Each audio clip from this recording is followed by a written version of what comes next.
Pakitingnan nga kung nakikita mo. Okay, magandang umaga po sa ating lahat. Shalom, shalom po. Have a blessed Sunday morning. Habang inaantay po natin ang 10 segundo, ay tayo po ay magsingiti. And let us prepare our hearts sa ating pagpupuri sa ating Panginoon. At the same time, we will hear the Word of God later. May excitement po dapat sa ating puso at isip. Amen? Amen. Amen. And now, we will start. God bless everyone. Hallelujah. Praise God. Kung sa pakapakinggan natin ang Diyos sa buhay. Yes. Glory to the Lord.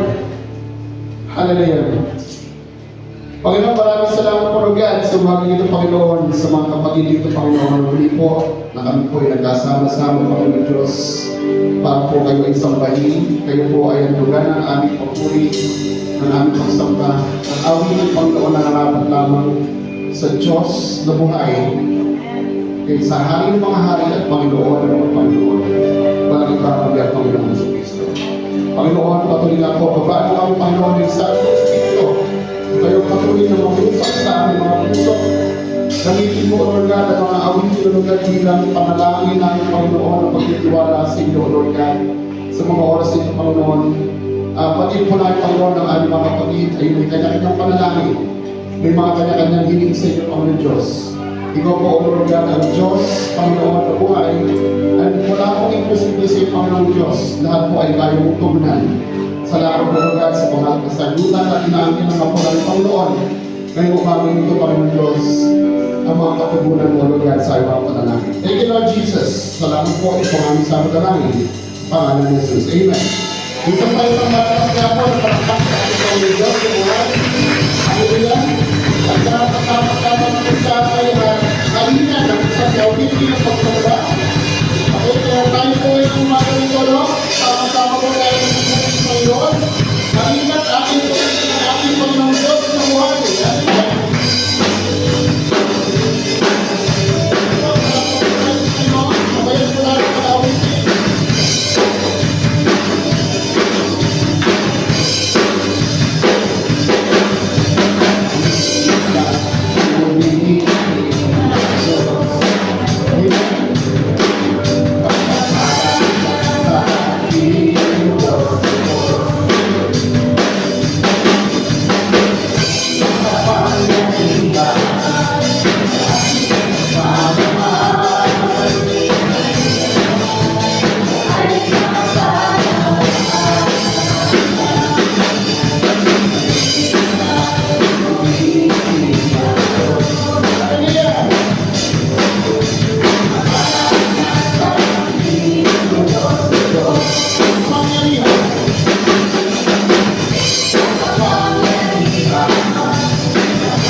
Tinulad ko sa kanila.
purihin, Yes, Lord. sambahin, dakilain, O Lord God, sa aming mga buhay. Hallelujah.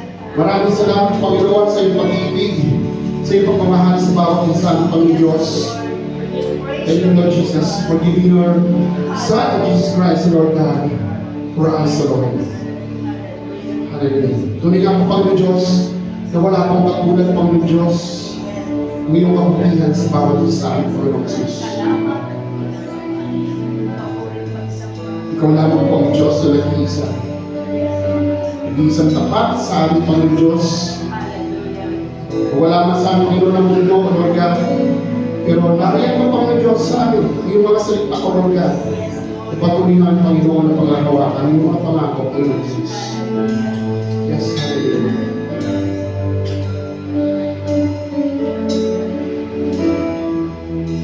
Pwede pala sa Panginoon. Hindi ko makakawit sa di kaya pinarawan kadakilaan mo kung walang ang lahat ng ulang maging mga salita upang ihayag ang kabutihan mo sa Panginoon sa Panginoon Diyos. Pag-ibig ko man lahat ng awit sa mundo, di kaya inarawan kadakilaan mo. Kulang ang lahat ng ulang, kulang maging mga salita upang ihayag ang kabutihan mo.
sa ating buhay, Lord God.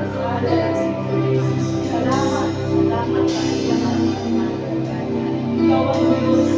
Ikaw ang Yes, Diyos Lord. sa buong panahon, Lord. Salamat. Sabi po sa aklat ng Filipos, chapter 1, verse 21. Yes, Lord. The 27. Sapagkat para sa akin ang buhay ko ay para kay Kristo, at kung mamatay man ako, napakinabangan nito sa akin dahil makakapiling ko na siya. Amen. Kung patuloy naman ako ng buhay, makakagawa pa ako ng pumuting bagay. At tinutukoy po dito sa salita ng Diyos ay maaaring spiritual death, maaaring physical death. Pero mas focus sa spiritual death. Ang Panginoong Diyos ay nangangamusta sa atin ngayong oras na ito. Kumusta na tayo mga kapatid?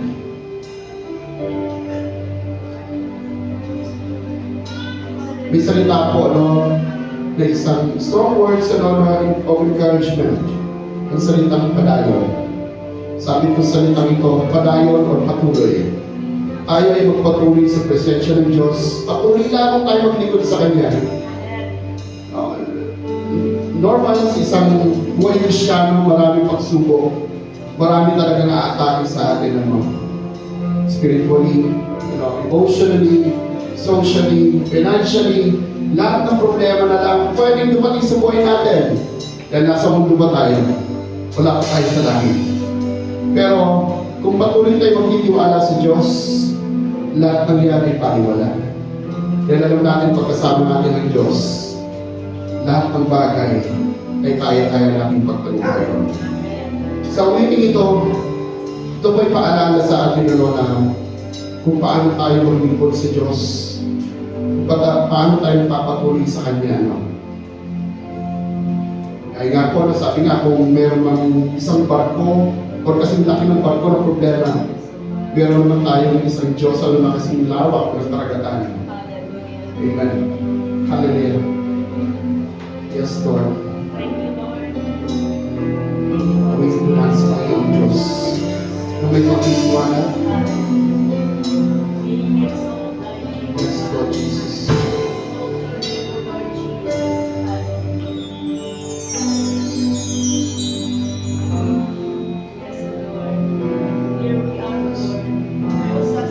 Yes, Lord Jesus.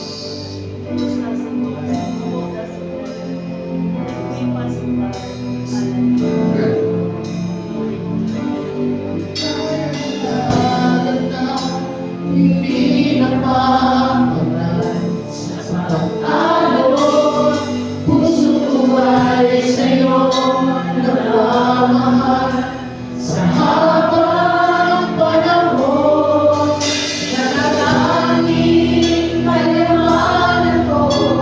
Ikaw ay sumalit. Wagas na magsikan, iyong bibig. Kalakit na awitin. Yes, Lord. Kung mayroon lamang ako sa libong buhay, hindi pagkakalit, lahat sa'yo ibibigay. Gayon pa man sa'kin, nag-iisang taglay, tinalaan bawat saglit, umamitigin ka nang walang humpay. Kaya hindi napapagal sa pagkalo. Puso ko ay sa'yo nagmamahal. Sa habang panahon, nanalangin kayamanan ko.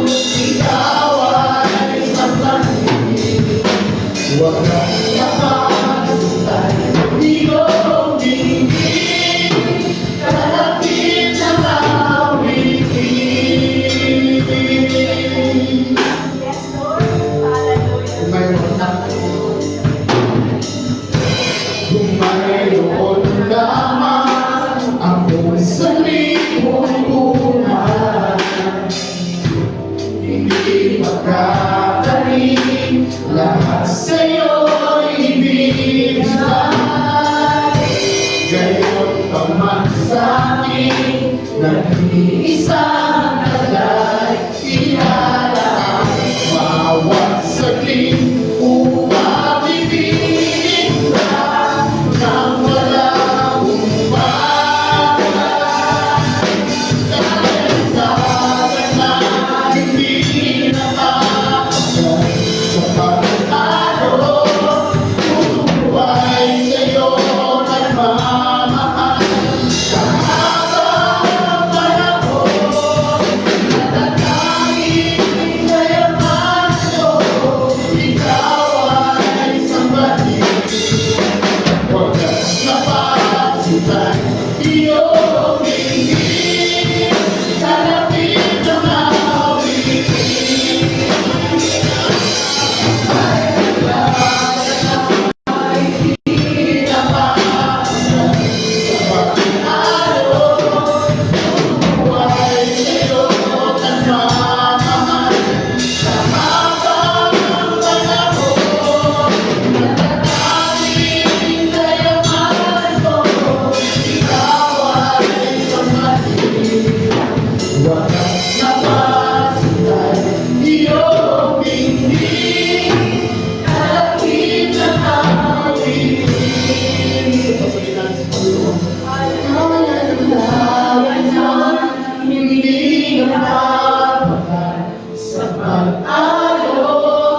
Puso mo ay sa'yo nagmamahal. Sa habang panahon, natatanging kayamanan ko, ikaw ay sambahin. Wagas na pagsitay, iyong tingin, kalapit na awit.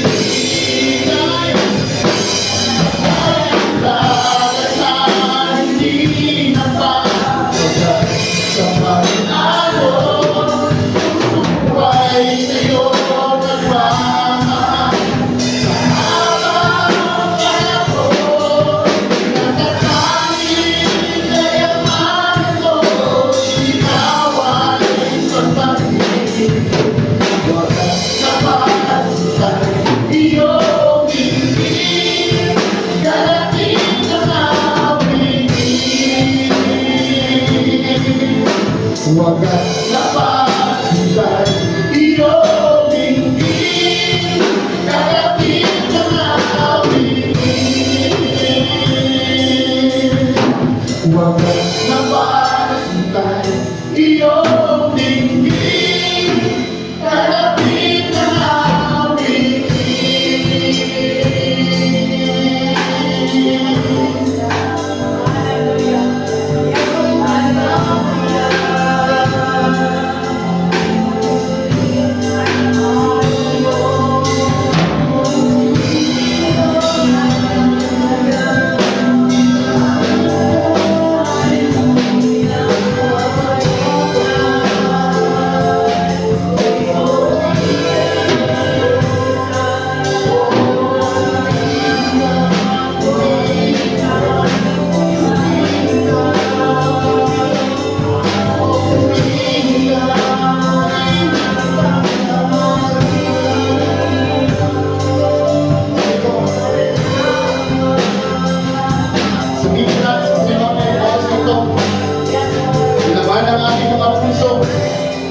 Laman ang ating mga panalangin. Yes, Lord. Yes, Lord. Yes, Lord. Yes, Lord. Hallelujah. Hallelujah. Receive our praises, Lord God. Receive our prayers, Lord God. Yes, Lord. Yes, Lord Jesus. Salamat ka ng Panginoon. Sampayin ka, Panginoon. Salamat po, Panginoon. Tuwing nga po, Panginoon Diyos. Reveal your presence, Lord God. For you. Reveal your spirit, Lord God. Yes, Lord. Yes, Lord Jesus. Yes, Lord God. O Lord God. Yes. Salamat Panginoon Diyos dahil binuksan mo Panginoon ang durungawan sa langit. Pagpakinggan ang aming mga panalangin, ang aming mga awitin, O Lord God. Yes, Lord Jesus. Alam namin Panginoon Diyos, ikaw po Panginoon ay nag-aagalang, O Lord God, na makita ang iyong mga nilikha, O Lord God. Ang mga espesyal, O Lord God, sa iyong Panginoon Diyos sa iyong nilikha, O Lord God. Narito kami Panginoon Diyos, nag-aalay ng aming buhay, ang aming puso, sinusuko namin Panginoon ang aming buhay sa iyo, O Lord God. Patuloy Panginoon Diyos, gamitin mo Panginoon ang iyong mga lingkod, ang iyong mga anak, O Lord God, na ito. Upang Panginoon Diyos ay may pagkakalat, O Lord God, may bahagi, O Lord God, ang iyong mga salita, O Lord God. Thank you, Lord Jesus. Salitang buhay, salitang nagbabago, Panginoon Diyos. Thank you, Lord Jesus. Salamat, Panginoon Diyos. Muli po, Panginoon, sa umagang ito, Panginoon Diyos. Ganda po, Panginoon, ang aming mga puso, O Lord God, ang aming mga isipan, ang aming po mga spiritual na tenga, O Lord God, sa pakikinig na yung banal na salita, O Lord God.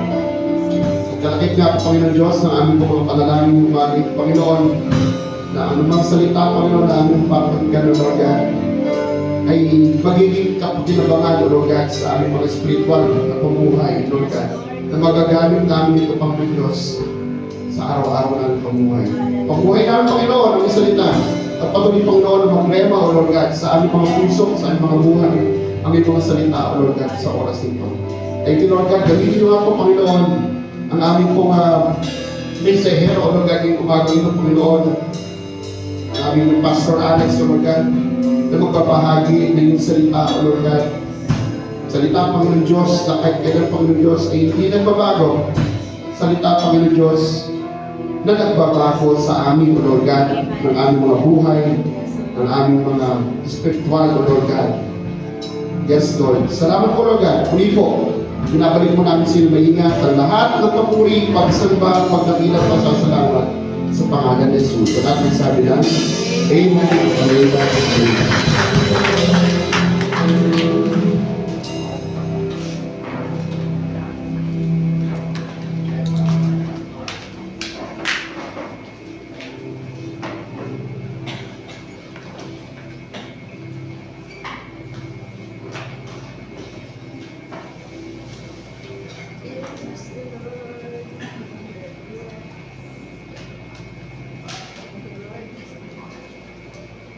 Amen. Good morning. Good morning all. Good morning. Good morning. Good to see you all. At thank you, my Lord. Muli, we have this privilege to study the Word of God sa umaga ito. Tuloy po si Lord. No? At smile na sa tabi niyo. Yeah. Matamis na dito. Alapakan na natin si Lord. Again, good morning to all of us. You have your Bible in your cell phone. Yeah. Open our Bible in the book of Mark, in chapter 11, verse 22 up to verse 29. Paborito ko itong mga verses in the Bible. Ang sabi dito, sinabi ni Jesus, magkaroon kayo ng pananampalataya. Sabi natin, pananampalataya. Sa Diyos. Verse 23. Ang sino mang magsabi sa bundok na ito, representing our problems, mapataas ka at mapunta sa dagat at hindi mag-alinlangan, kundi manampalataya na mangyayari ang sinabi niya ay kakamtin niya ito. Alam niyo po ba, ano?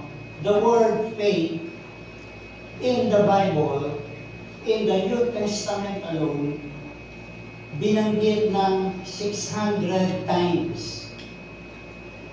So the Bible has much to say about the subject of faith.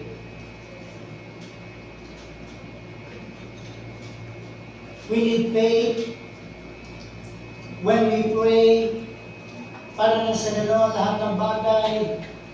We ask God ay mapa sa atin, pero may kondisyon. Ano yung kondisyon? Talaga niyo, ano yung kondisyon? In verse 25, ito yung importanteng kondisyon.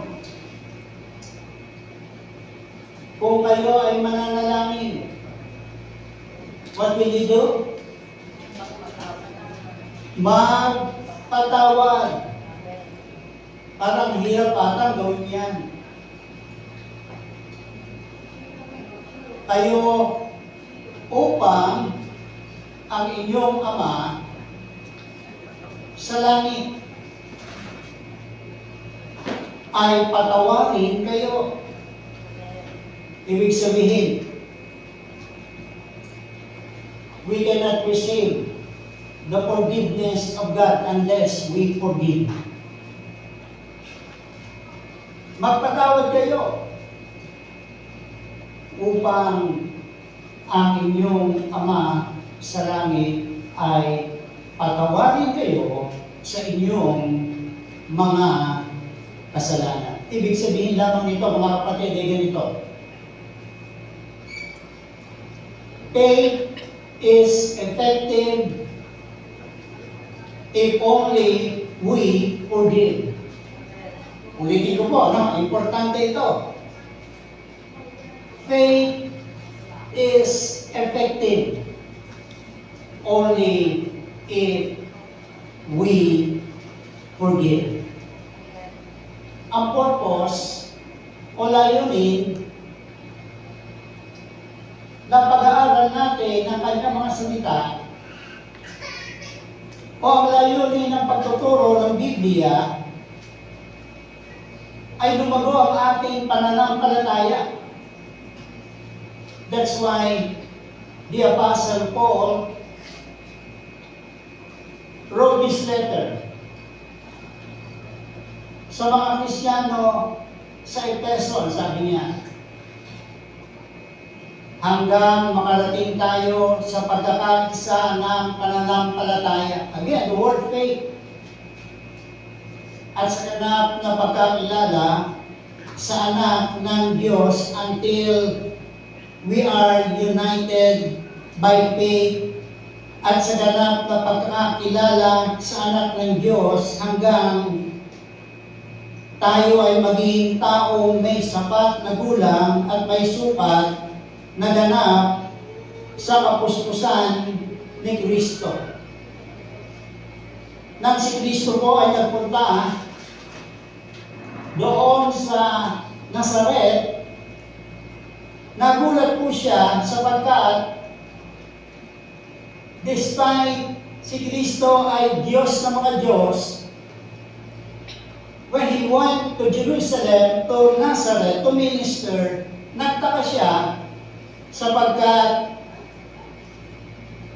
iilan lang ang gumaling dahil ang sabi ng Bible, they have no faith. Wala silang pananampalataya.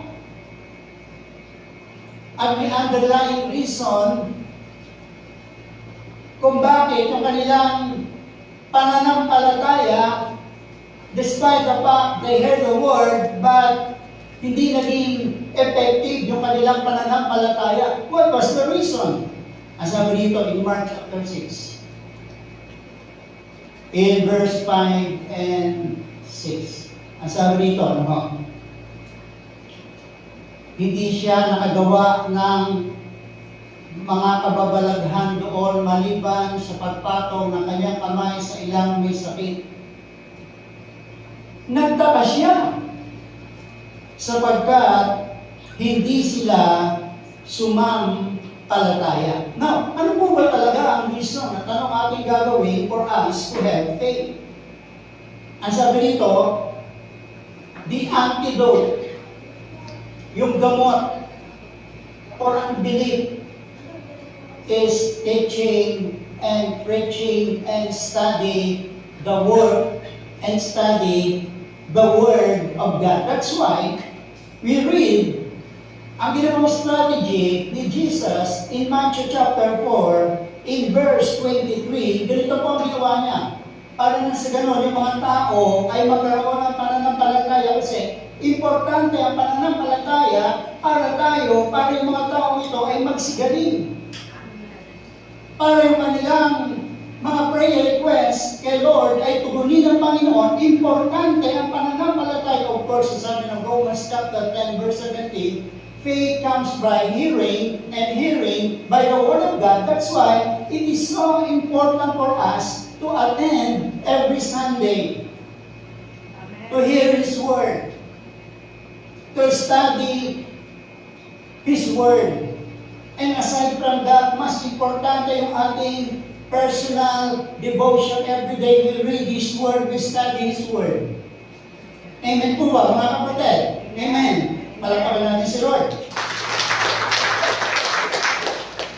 The antidote for unbelief is teaching, studying, and preaching the Word. That's why, ganito ang ginawa ni Kristo in Matthew chapter 4, verse 23.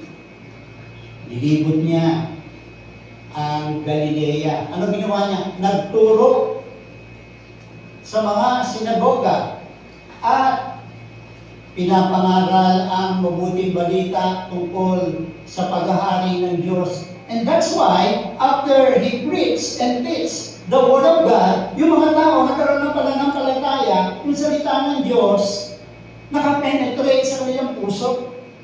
That's why, ang sabi dito, they have now the faith to be healed. Kaya sabi dito, pinagaling din niya ang mga tao sa kanilang mga sakit at karamdaman. Now, ang sabi ni Rob Mahoney, one of the great teacher ng Word, ang sabi niya, when Jesus talks about faith, He always relates it to our relationship to others. Ang pananampalataya, tandaan po natin, lalago lang ito kapag ang mga tao sa ating paligid ay pinaglingkuran natin, especially yung mga kapatid natin kay Kristo. Nag-gets niyo po ba, mga kapatid? Amen. Faith will grow. Magiging effective lang ang ating pananampalataya kung ipapamuhay natin ang kanyang salita if we apply His Word and ito importante, ito yung application, serve and love our brothers and sisters in Christ. Amen. Kung hindi ipapamuhay, kung hindi natin ipapamuhay, i-apply ang kanyang salita, hindi ito magiging effective. Wala itong paguluhan. Yung mga natutuhan natin from His Word, ay marami tayong alam ng mga memory verses. Kung hindi natin ito i-apply, kung hindi tayo nagpapatawag, mga kapatid, walang paguluhan yan in the eyes of God. Para lamang tayo, mga religious leaders, during the time ni Jesus Christ, mga Pariseo, they can quote the first 5 books of the Bible, word for word, and yet, ang sabi ni Kristo, they were hypocrites. Ano po ba ibig sabihin ng hypocrites? Religious, but not righteous. Yun po ibig sabihin ng hypocrites. Dahil ang mga Pariseo, during the time ni Jesus, they knew about the Word, but they do not apply the Word. Ganito ang turo ni Kristo. Regarding loving, how can we show yung love, pagmamahal natin sa ating mga kapwa? Remember, we were forgiven by Christ. Amen? And we receive His love and forgiveness. When we receive His forgiveness, we receive His love.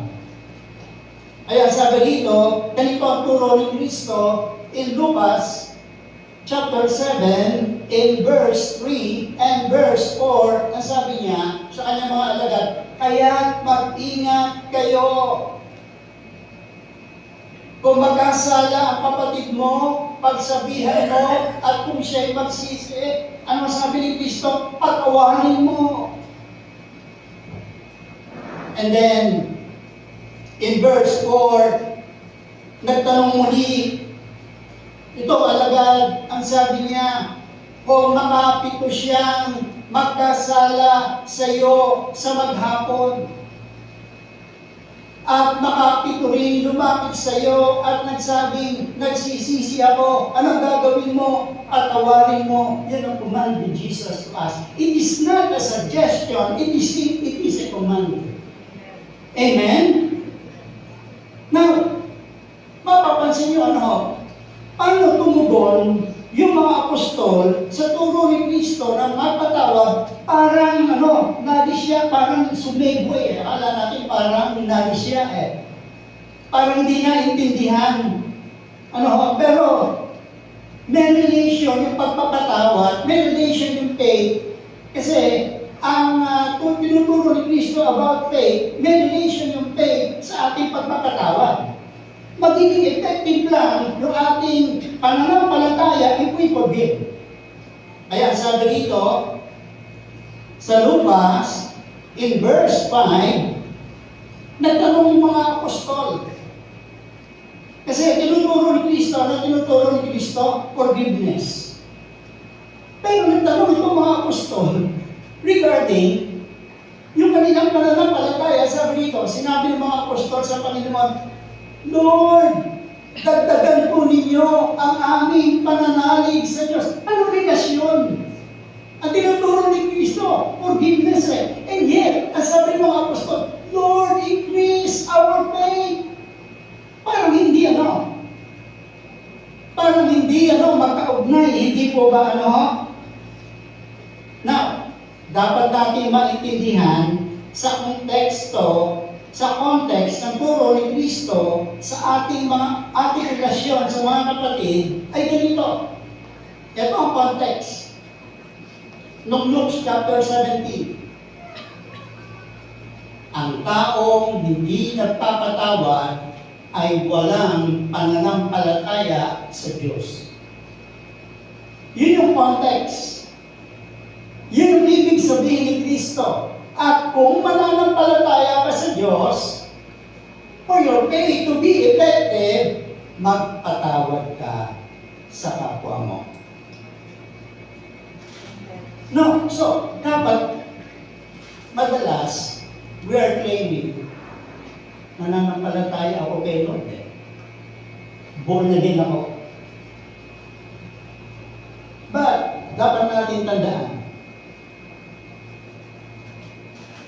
forgiveness is so important that our salvation depends on it. Nakasalalay yung claim natin, yung sinasabi natin na ako ay nanampalataya kay Kristo, na ako ay na-saved, na ako ay na-born again. Makikita yan kung tunay tayo na-born again, kung tayo ba ay nagpapatawad. Kasi may relasyon yan Ang sabi ni Kristo ganito, again, in Matthew chapter 6, beginning with verse 14. Kung pagka narinig nyo, nabasa nyo, sa English Bible, yung word na kung or if, importante yun. Ibig sabihin, conditional.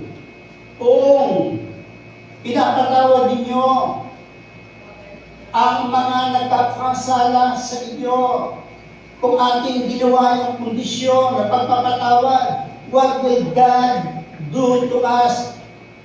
Patatawarin din kayo ng inyong Ama sa langit. God will forgive you. Ngunit, in-emphasize ni Kristo, yung una, positive declaration. Ito naman, in Matthew chapter 6, verse 15, ngunit, upang makuha nila yung point ni Kristo, ngunit kung hindi ninyo pinapatawad ang mga nagkasala sa inyo, hindi rin kayo patatawarin ng inyong Ama. Ang sabi po ni Kristo, in another part of the Bible, in the book of Matthew, yung pagtatanim ng sama ng loob or grudges ay isang kasalanan na magbubulig sa tao in hell. Alin po ba yun? Yung pagtatanim ng sama ng loob, yan sabi ni Kristo Matthew chapter 5, verse 22. Sinasabi ko sa inyo, ang sinumang napupuot sa kanyang kapatid ay mananagot sa hukuman ng Diyos. God will judge us. God will judge. Ang mahamak sa kanyang kapatid ay mananagot sa Sanhedrin. Yung Sanhedrin, ito yung Supreme Court. During the time ni Jesus Christ, ito yung Korte Suprema. Sila yung mga nag-i-interpret ng batas. In Matthew chapter 5, verse 22, naging very specific si Jesus, nagbigay siya ng example. Ano ho? Ang sabi niya, ang sino bang magsabi sa kanyang kapatid, ulul pa, ay nanganganib na maparusahan sa apoy ng impyerno. Now, papaliwanag po natin, ano po ba ibig sabihin ng word na ulul ka? Ang magsabi sa kanyang kapatid na ulul ka, in the original, Aramaic kasi, yung Bible was written in Hebrew, in Aramaic, yung Old Testament, and the New Testament was written in Hebrew. Now, ang pagsabi sa kanyang kapatid na ulul ka, sa mababasa niyo po in another translation of the Bible, sa English translation, yung word na raka. Raka in the original Aramaic, ang sabi doon, raka ay manganganib na maparusahan o mapunta sa impyerno. Na, ano po ba ibig sabihin ng word na raka o ulul ka? In-translate na ulul ka sa Tagalog. Parang sa mapakinggan, kanina sabi sa Bible Hindi ba? Ano ba ibig sabihin ng word na yun? The word raka is expressive of indignation. Matinding galit and contempt. At dahil nagalit ka, ininsulto mo na, nilait, hinamak. Nagalit ka pumutok. Parang yung electric kettle, nung sinala mo yung tubig, hindi pa umuulo. Nag-umpisa pa lang magbabol.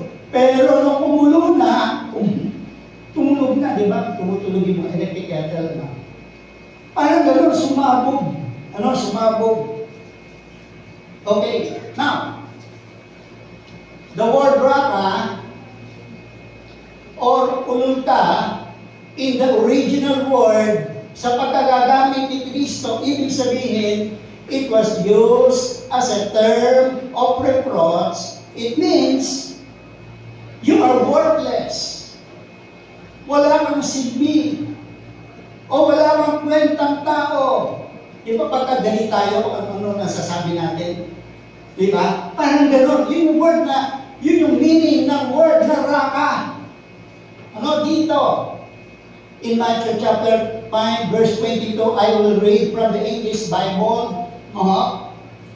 Kung ano consequence, pagka meron tayong unforgiveness, grudges, hindi tayo makapagpatawad, ito sabi ng Matthew chapter 5, verse 22, I say to you, that everyone who is angry with his brother will be liable to judgment by God. And whoever says, you fool, will be liable to the hell of fire. Now, in the parable of the unforgiving servant, si Kristo ay nagturo tungkol sa pagpapatawad. Remember, have you read the parable of the unforgiving servant? Yung servant na ito, pinatawad pero hindi nagpatawad. Actually, pinatawad tayo ng Diyos, pero may mga pagkakataon, parang ang hirap magpatawad, di ba? Pag may nakaalit tayo. Now, ganito ang istorya, no?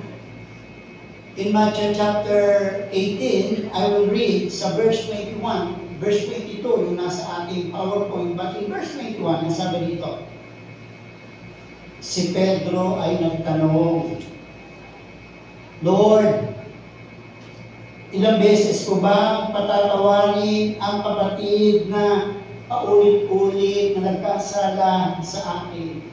Ang sabi ni Pedro, ang sabi ng alagad, makapito po ba? Kasi itong alagad na ito, ay parang, sabi niya, nagmamalaki siya, Lord, ipapatawad ako 7 times. In one day, ayaw ko magpatawad. And ang sabi ni Kristo, sumagot si Jesus, hindi lang makapito, kundi 70 ulit pa. Every letter may katapat na number, numerical value. Now, 70 times 7 is what? Yung mga mathematician, 70 times 7. 490. Actually, yung original number na ginamit ni Kristo rito, yung equivalent numerical value is 10 times 7 equals 70 times 7 equals 490. So, 70 times 7 is 490 means responsibility, human responsibility.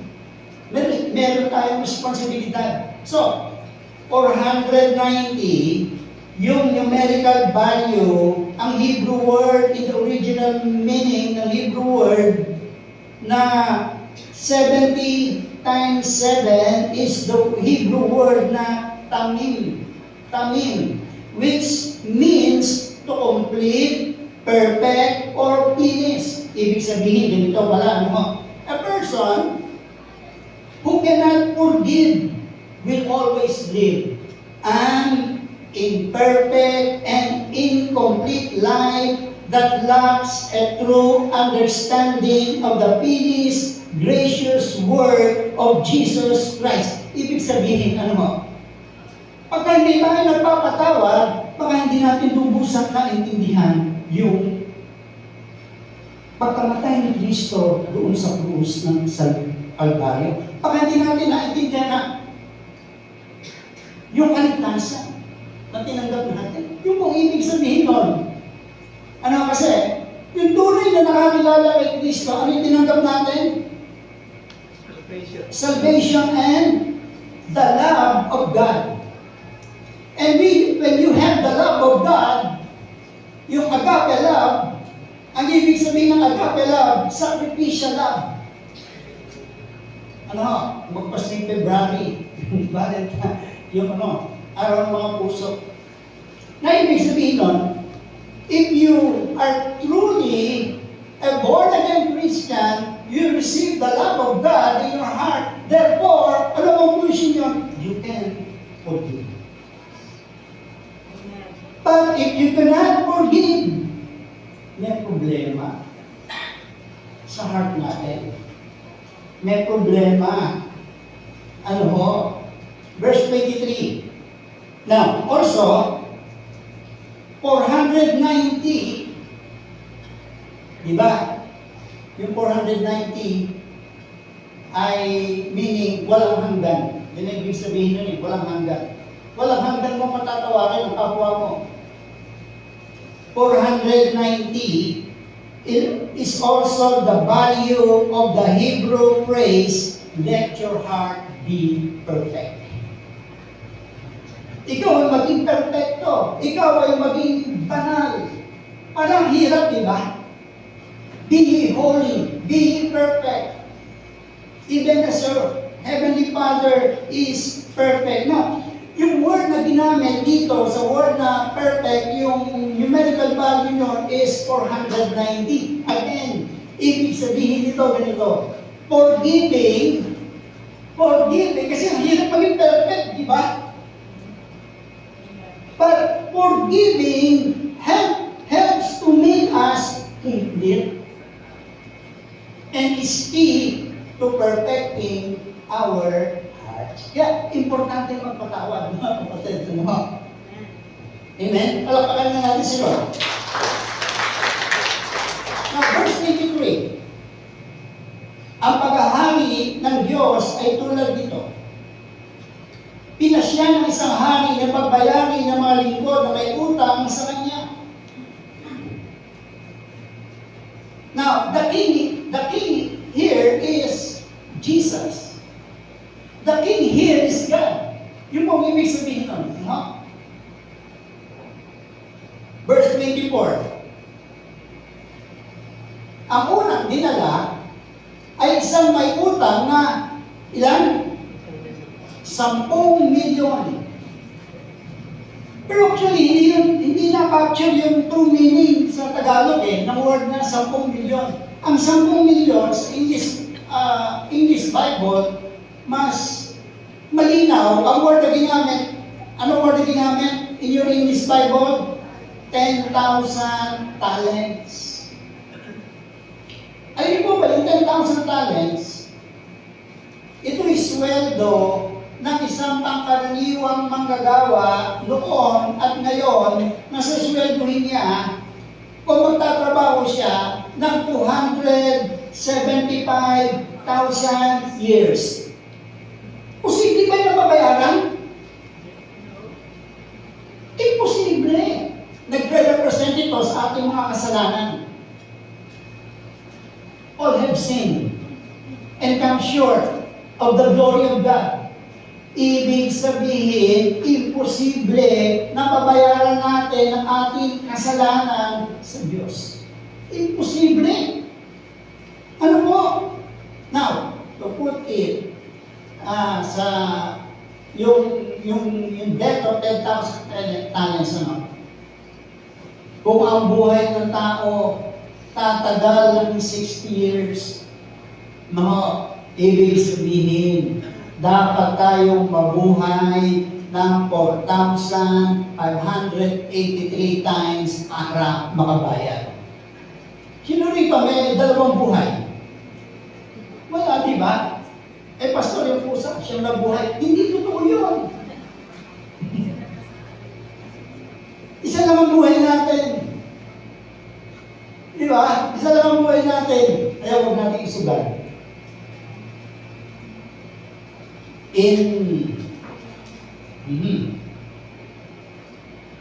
Babasahin ko muna ang verse 25 para ma-appreciate natin yung istorya. Ano ho?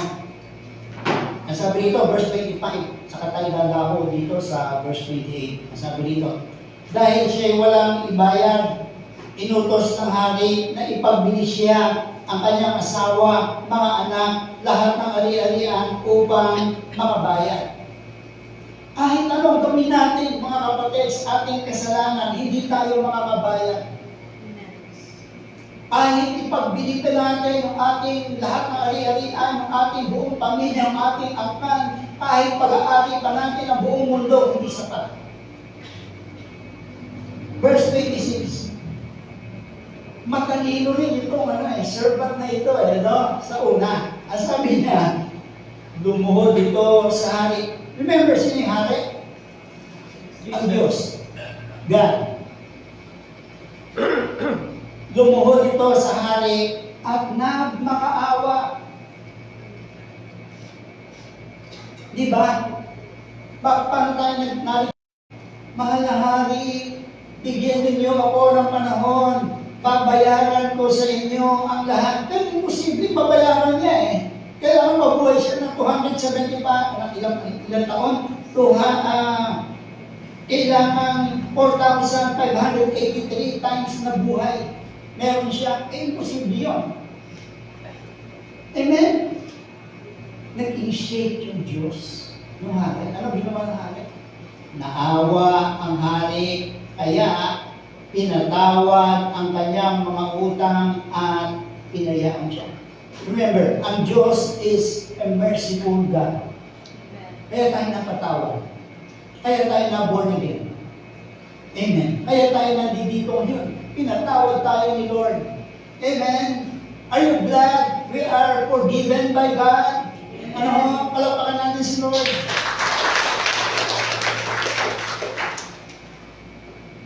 Pero may problema. Na-receive niya yung forgiveness ng Lord in verse 28, nasabi rito, ngunit pag-alis niya, nakatagpo siya, nakatagpo niya ang isang kapwa lingkod na may utang na 500 sa kanya. Siguro ito, yung 500, ano ho, parang ano lang ito pambili lang ng isang maliit na burger sa Jollibee. Yun yung katumbas. May utang sa kanya na gano'n. Ano ginawa niya? Sinunggaban ito, sinakal, sabay wika, magbayad ka ng utang ito, ng utang ito. Ano ginawa nung kanyang, nung servant na ito? Lumuhod ito, verse 29, nagmakaawa, bigyan mo pa ako ng panahon, babayaran kita. Ano ginawa niya? Verse 30, hindi siya pumayag. Sa halip, pinabilanggo ang kapwa lingkod hanggang sa makabayad. Nang makita ng mga kapwa lingkod na nangyari, sila'y labis na nagdamdam. Pumunta sila sa hari at nagsumbong. Verse 32. Kaya pinatawag siya ng hari. Ito, galit na galit yung hari. Galit. Sini hari? God. Kaya pinatawag siya ng hari, ikaw, napakasama mo, sabi niya, pinatawad kita sa utang mo sapagkat nagmakaawa ka.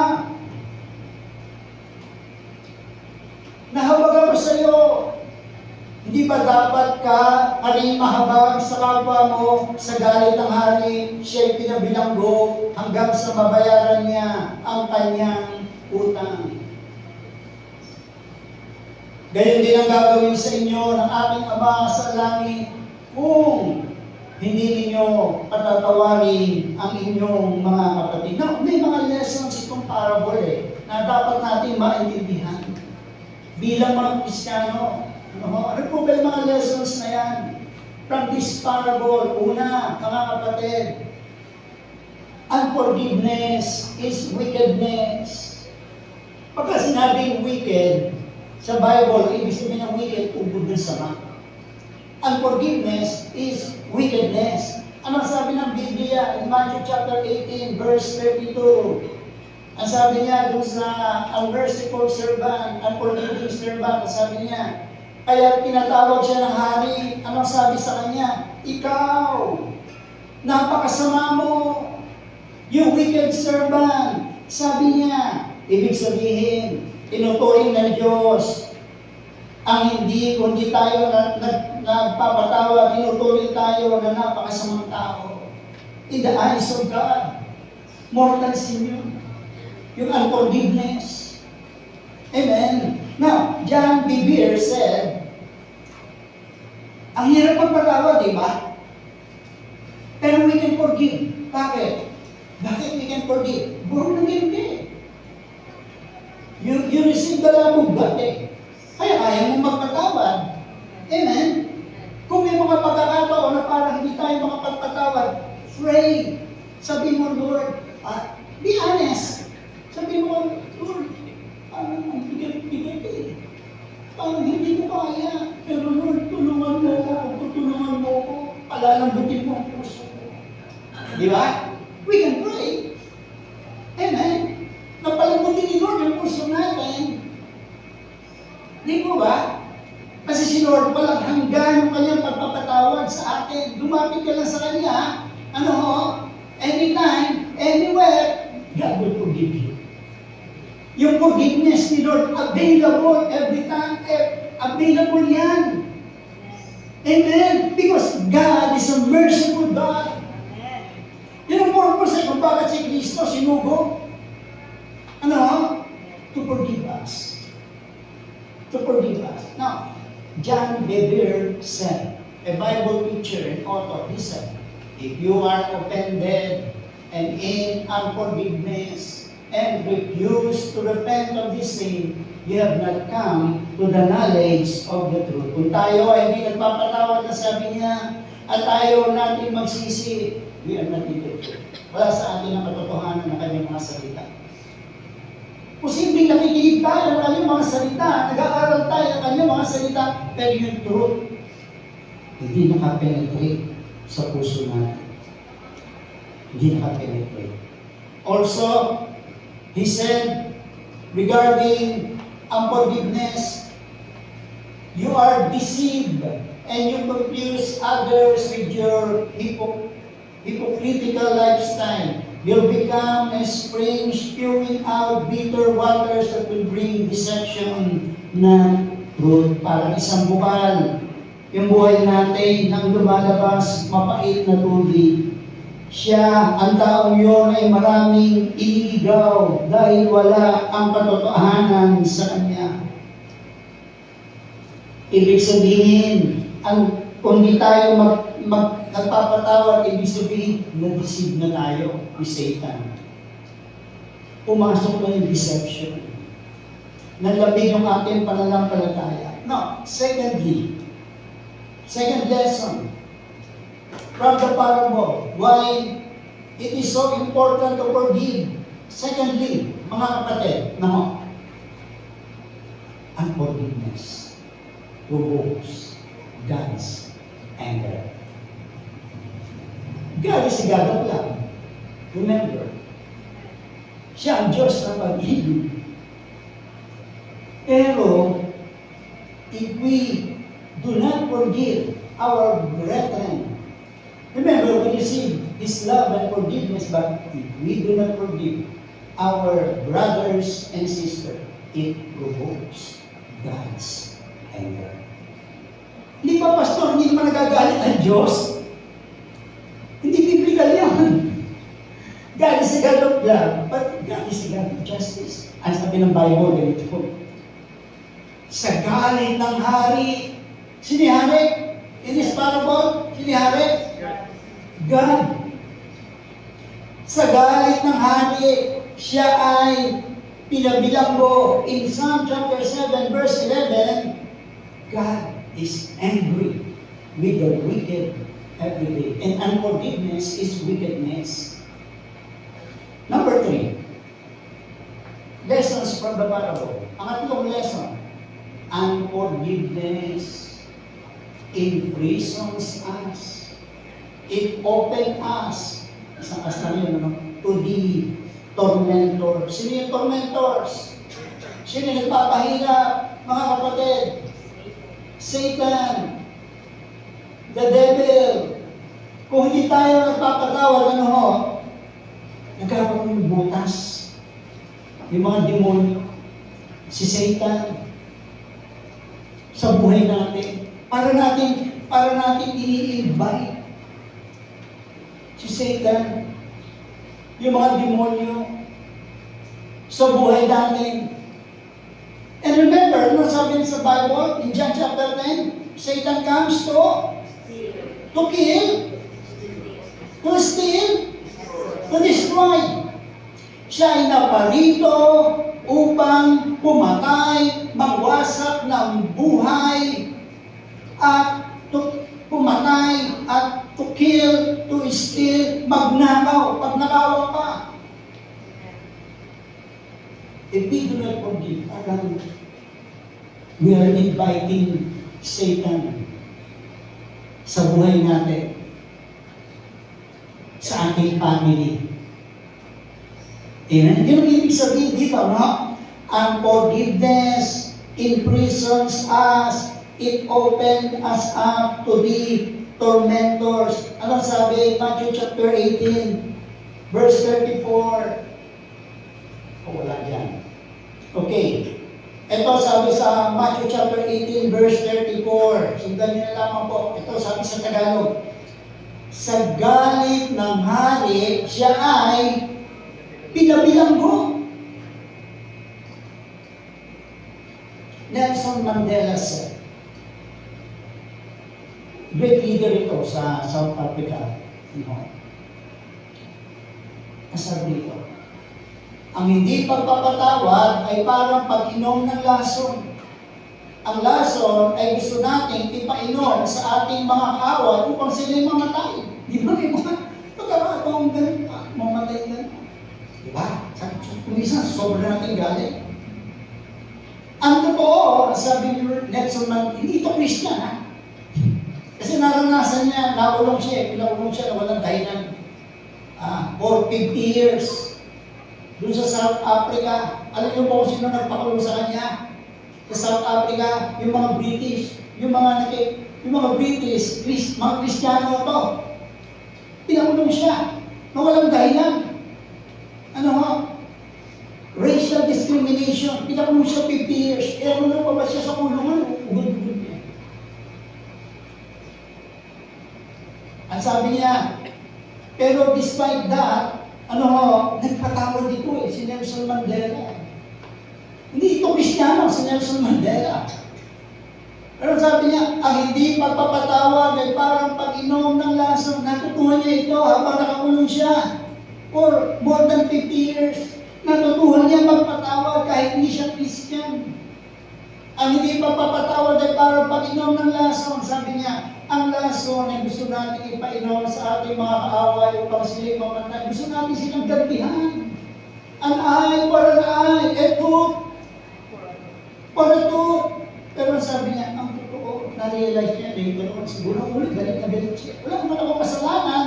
Pero sabi niya, ang totoo, tayo ang unti-unti namamatay. Pansinin niyo, pagka meron tayong mga grudges and forgiveness sa puso natin, anong nangyayari sa atin emotionally and spiritually and mentally? Ang forgiveness, natutorment tayo, di ba? Hindi ka makatulog. Na-stress ka. Kaya dami na-heart attack ngayon. Hindi ka makatulog. Nagigigil ka.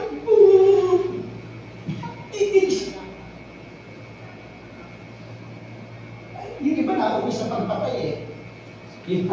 Nauwi sa pagpatay. Ang forgiveness will torment a person mentally, spiritually, and physically. Now, ang sabi ron, ang forgiveness imprisons us, it opens us up to the tormentors. And who are these tormentors? Satan and the devil. Now, sabi in the Matthew Henry Bible Commentary, si Satan ang nagpapahirap sa hindi nagpapatawad. Yun ang sabi ni Matthew Henry. Yung sa Matthew Henry Commentary, binigyan niya ng komentaryo yung buong Biblia. Meron ako nito dati 20 volumes. Ayan, nagpamagay ko. Kaya na, nagpamagay ko lahat No, kasi may nakita ako sa internet na kumpleto, Matthew Henry, commentary of the whole Bible. Now, sabi niya ganito, regarding the wicked servant na pinakulong ng hari, no? They were given to the tormentors kay Satan. Now, ang commentary ni John Wesley dito, theologian ito, sabi niya, John Wesley quoted in the parallel commentary of the New Testament. Ang ibig sabihin, his pardon was retracted. Ano ba retracted? Binawi. The whole debt required. Remember, pinatawad siya, 10,000 talents. Katumbas daw nito, bilyong-bilyong dolyar. Present equivalent nito, bilyong-bilyong dolyar. His pardon was retracted. The whole debt required. And the offender Yung hindi yung unforgiving servant delivered to the tormentors. Hanggang kailan? Forever. In Matthew chapter 6, verse 15, ito sabi ni Kristo, kung hindi niyo ipatawad ang kanilang mga kasalanan, hindi kayo patatawarin ng inyong Ama sa inyong mga kasalanan. Now, fourthly, pang-apat, tatapos na tayo, pang-apat, unforgiveness will lead us to fall from the grace of God. Ngayon, madalas natin narinig yung teaching na grace. Ang ibig sabihin ng grace, mga kapatid, hindi tayo karapat-dapat, subalit pinatawad. Di ba? Ito ang ibig sabihin ng grace. Minahal tayo ng Diyos, inibig tayo ng Diyos kahit hindi tayo kaibig-ibig. Yan ang ibig sabihin ng grace. Nakuha niyo po ba, mga kapatid? Now, unforgiveness will lead us to fall back from God's grace. Ito sabi, in Hebrews chapter 12, verse 15.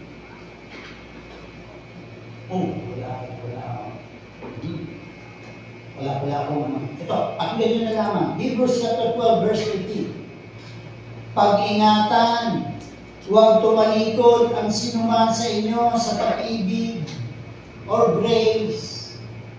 Sa English, grace or love. Sa pag-ibig o grasya ng Diyos. Now, ano yung ating pag-iingatan? Ano yung ating gagawin? Ang sabi dito, the book of Hebrews, huwag kayong magtanim ng sama ng loob na dahil dito napapasama ang iba. Panglima, ito kahulihan na lamang, last night, tapos na tayo. Diba sinasabi natin, mahal ko si Lord, love ko si Jesus. Sabi nga ni Peter, over my dead body, mahal kita Lord. Diba? Lord, mahal kita, niibig kita, gagawin ko lahat. But, unforgiveness shows we don't really love Jesus. May kwento ko, tatapusin ko sa kwento nito. May isang pastor, ito ang nangyari. Nabasa ko sa libro ni John Bevere. May isang pastor sa Amerika na nagbibig. Sa panaginip po niya, nakita ng pastor, isang Kristiyano na masipag sa gawain na namatay sa aksidente. Subalit, nagtaka siya. Hindi siya makapaniwala. Nang nakita na ito sa panaginip, in this dream, sinakmal ng demonyo, dinala sa impyerno. Kaya sabi nito, nung napanaginipan niya ito, hindi ito totoo. Dahil ito ay masipag sa gawain. Malaki ang tinulong sa simbahan. Marami siyang pinitrubyot. Nag-ambag ng malaki sa gawain. Balik nakita niya ng Israel. Naghihirap sa apoy, sa impyerno. Kaya nagtanong siya sa Panginoon, Panginoon, bakit po? Bakit po, Panginoon? Sumagot si Kristo habang ito ay lumuluha. Kaya sabi ni Kristo, Anak, ilang beses ko siyang binigyan ng babala, paalala, sa pangangaral sa radyo, telebisyon, sa mga babasahing Kristiyano, at sa pangangaral sa simbahan. Ngunit, hindi niya ako pinakinggan. Ang taong ito ay puno ng galit sa puso at ayaw magpatawad. Ito ang dahilan kaya siya pinahihirapan. in John chapter 15, verse 12. Ito ang aming utos, na kayo'y pagmahalan sa isa't isa, gaya ng pagmamahal ko sa inyo. Buti po si Lord, napakabuti niya. At I hope, I pray, na yung love ni Lord ay truly natanggap natin sa ating puso. So, yung pain, mga kapatid, will only be effective if we forgive. Amen. Palakpakan natin si Lord. Kaya po tayo sa awitin kay Lord, and then, magwawakas po tayo. Kapatid.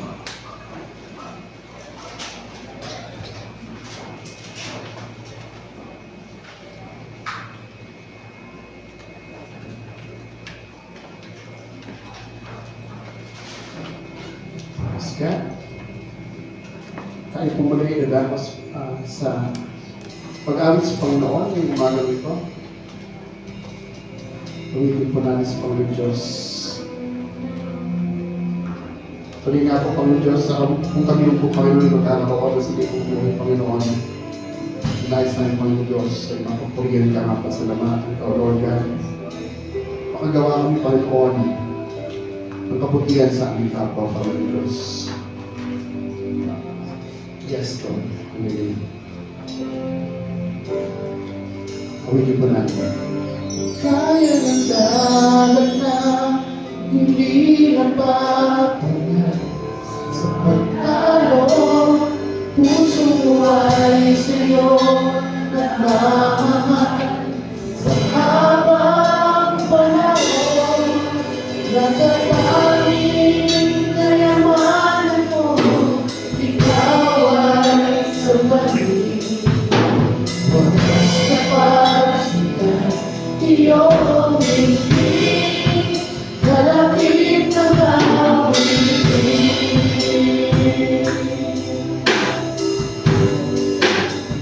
Mayroon lang kung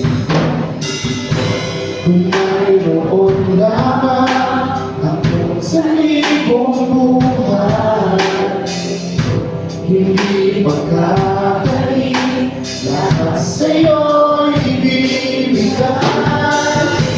Gayon pa man sa'kin, nag-iisang taglay, ilalaan bawat saglit upang ibigin ka na walang kumpay.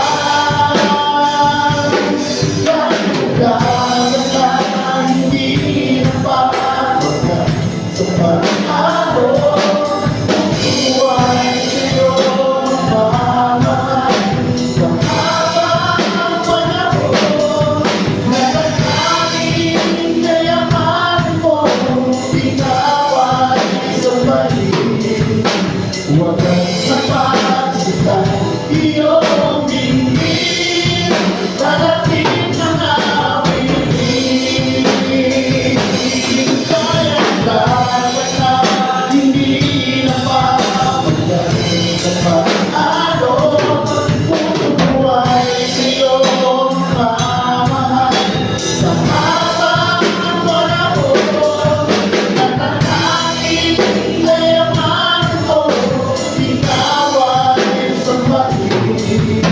Wagas na pagsitay, iyong bingin, kalapit na nawitin. Sa pagkakaling Panginoon, kaya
Amen.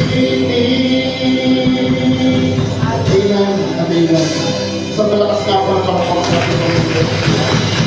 Kaya po sa inyo po. Inaanyayahan ko pa rin na manatili po tayo nakatayo. Nung pumunta po ba kayo dito, humarap kayo sa salamin bago kayo pumunta dito sa bahay-sambahan? Nakaharap po ba kayo sa salamin at napagmasdan nyo ang inyong mga sarili? Nasabi nyo sa inyong sarili, ang ganda-ganda. Ang gwapo-gwapo. Nasabi nyo po ba? Na parang ang yaman-yaman po. Yes, amen. Tunay nga, na paghalimbawa po tayo ay tapat sa ating pagbibigay sa Diyos. Siya ay tapat din na ibabalik niya sa inyo, ipadadama niya sa inyo ang biyaya niya. Na pumunta tayo dito ng malusog, malakas. Alam niyo po ba, nakita niyo yung mga damit niyo na meron tayong naisusuot na magagandang damit. Kamukha tayo na mayaman. Di isang pagpapala na ang pumunta tayo dito, magising tayo ng malakas na walang sakit, ay masaganang biyaya na ni Lord. Kaya narito tayo para ibalik ang masagana niyang pagpapala sa atin. Yes, amen, Lord. Hallelujah. Tunay nga po, Lord God, na makapangyarihan ka. Tapat ka, Lord God, sa lahat ng iyong mga pangako sa amin, Lord God. Hindi ka nagkukulang, Lord God. Lagi kang tapat noong paman, ngayon at magpakailanman, Lord God. Ikaw pa rin ang Diyos namin, Lord God, na aming pinananampalatayan at sinasamba, O Lord. Lord, salamat po, Lord God. Ang sabi niyo po, Lord God, sa Malakay 3:10, dalhin namin ang aming kinikita, ikasampung bahagi ng aming kinikita. Subukin daw po nyo kami, Lord. Subukin namin kayo, Lord God, kundi kayo, subukin ang kapangyarihan nyo, Lord God, kundi nyo bubuksan ang durungawan ng langit at ibubuhos ang masagganang pagpapala na walang sukat, silid na kalat yan, Lord God. Lord, hindi pa namin hinihiling, Lord God, ay ibibigay nyo na, Lord God, ang aming pangangailangan kung kami magiging tapat sa inyo, Lord God. Lord, maraming salamat po, Lord God. Tinataas po namin, Lord God, ang mga tao, Lord God, na narito, na nananampalataya sa inyo, Lord God. Na alam namin, Lord God, na may gagawin ka sa bawat buhay, Lord God, ng mga anak mo rito, Lord God. Lord, dalangin namin, Lord God, ang mga kapatiran namin na makapagbibigay ngayon, Lord God. Ibabalik niyo po ito, Lord God, na siksik-liglig at umaakaw sa kanilang buhay, Lord God. At dinadalangin din namin sa mga kapatiran namin, Lord God, na hindi makapagbibigay, Lord God. Dalangin namin, Lord God, na bigyan niyo po sila ng pagkakakitaan. Bigyan niyo po sila ng trabaho, Lord God, na sa gayon, Lord God, ay mas kukukarin nila, Lord God, sa gawain ito ng pagbibigay, Lord God. Na mapatunayan nila, Lord God, na ikaw, Lord God, ay tapat at banal, Lord God, sa iyong mga pangako, ibabalik niyo sa kanila. Pasasaganaan niyo ang aming buhay, Lord God.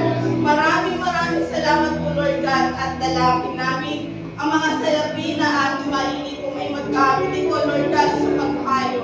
Paghahasik, Lord God, ng inyong mga salita, Lord God, na sa gayon ay marami pa po mga kaluluwa, Lord God, na makakilala sa inyo, Lord God, personally, Lord God. Maraming salamat po, Lord God. Ito po ang aming dalangin na may papuri at kapasalamatan sa tanging pangalan ni Jesus. Amen. Amen.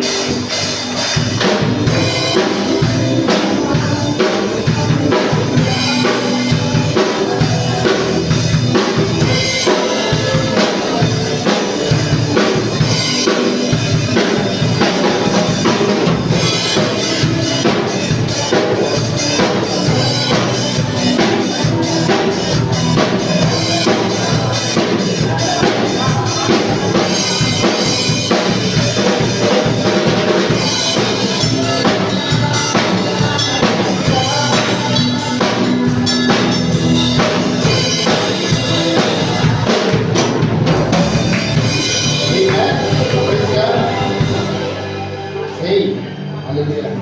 So tayo pinadako sa ating husband before tayo mag-close in prayer. Okay, announcement po natin.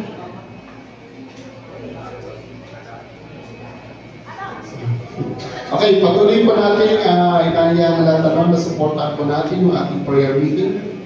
Every Wednesday po, 6:30 po ng gabi dito po sa Doña Francisca Church. And okay, every Sunday po yung ating Sunday worship service po alas 9 ng umaga dito sa Doña Francisca as well as doon sa ating Catholic Church.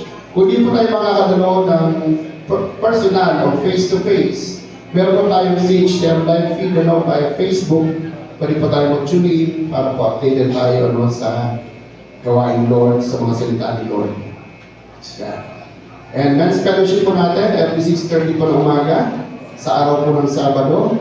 Kahapon po, ang mga kalalakihan po ay umakit po ng Baguio. Baguio din. Baguio. Sa talan lang sa Urani. Sobrang lamig. Okay. Yung iba ay tulo. Tulo talaga, hindi pawis ang tumulo. Okay, so patuloy po natin supportahan na yung mga gawain po ng ating Panginoon, ng simbahan natin. Ang women's po natin, next Saturday po, yung men's, saan po tayo ulit? Okay, Doña Francisca, yung mga... No, sa Kuya Perting. Kala Tatay Perting nga pala, oo. Magtutumba raw siya ng baka, pero itatayo din natin ulit. Okay. So, kala Tatay Perting po, lahat po ng kalalakihan, doon po tayo susugod bahay, sa bahay ng Tatay Perting, sa Kupan. Okay, so alam na po natin yan. Okay, so ang women's po natin, every Saturday din po sila. Okay, 2:30 po ng hapon, dito po sila sa Doña Francisca Church. So patuloy po tayo makipag-ugnayan sa ating pong mga leaders, mga coordinator ng ating men's and women's para po sa schedule po ng mga gawain. Kasi minsan hindi po kami sa church lang eh. Minsan lumalabas po talaga para at least maiba naman sabi nga namin, maiba naman yung ating environment. So, and then next announcement po natin, patuloy po, okay? Kay CHTM One Worship Team, practice po natin every Saturday, 4 p.m. to 7 p.m. dito po sa Doña Francisca. 4 p.m. po, start po ng training ng ating mga trainees. So, 4 to 5 p.m. po ang training nila, then 5 p.m. to 7 p.m. po yung practice ng worship team natin. As well as sa ating Catholic Church. Okay, then, Kids Zone po, patuloy po natin na i-encourage lahat po na meron po mga kids, mga chikiting, pwede po natin iset yung ating mga kids na naman sa kabilang pinto. Okay, sa ating Sunday School, sila rin po nag-aaral po ng Word of God as well as yung mga arts and crafts po doon. Patuloy po natin supportan po yung gawain po ni Lord. And then CYF gathering po natin mamayang hapon, 2:30 po ng hapon, dito po sa Doña Francisca Church. And 2 o'clock, manunundo po si Kuya Julius sa may St. Rose Village sa Camacho. So, 2:30 ng hapon po, dito po yung ating gawain sa lahat po ng mga youth, kabataan, na katulad namin, ay hindi na nga pala kami youth. Okay, sa mga dating youth. Okay, so CHTM Youth Fellowship fundraising, patuloy po kami nagpapasalamat sa ating suporta na ibinubuhos, ibibigay po natin sa ating pong mga kabataan for the upcoming youth camp, sa April 17 to 19 po, next month na, malapit-lapit na. Ang title po ng ating youth camp ay Stay Connected. So lahat po ng kabataan, we encourage everyone, lahat ng youth, supportan po natin ang gawain Lord. This is sabi nga, once in a lifetime lang, or once a year lang po ito nangyayari yung youth camp natin. So, nakahanda na po, lahat ng ating youth coordinator for the plans, preparation, yun na lang hinihintay namin. Then, supportan po natin patuloy, yung ating ginagawa nilang fundraising na ating mga youth.